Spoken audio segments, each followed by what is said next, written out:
2 years ago, Kenyans marched into a new era and constitutional dispensation after the promulgation of the Constitution on the 27th of August 2010.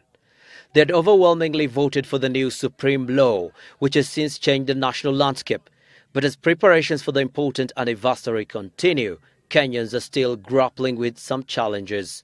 Violence in the form of ethnic clashes threatens stability in some parts of the country, including Tana River, Mandera, Wajir and Garissa counties, where dozens have been killed and many more displaced.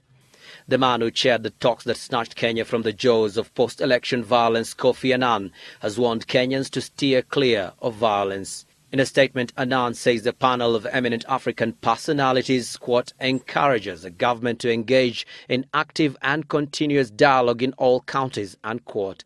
It is because of this that the panel has welcomed the rather timely National Peaceful Elections Conference, which will bring together delegates from all counties weeks after similar forums were held in all the 47 counties.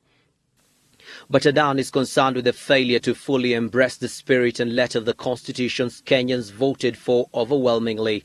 Of concern to Anan and the panel is the issue of leadership and integrity.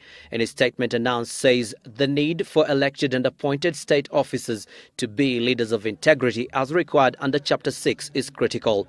He points out the slow pace in implementing police reforms as an area of concern, as well as the yet-to-be-concluded process of appointing commissioners to the Ethics and Anti-Corruption Commission as another setback.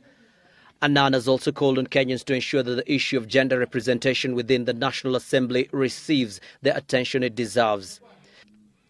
And as the country heads to the March 2013 polls, Annan says the effectiveness of the new constitution Kenyans ushered in exactly 2 years ago in addressing the long-standing issues that contributed to the 2007-2008 post-election violence will be fully tested.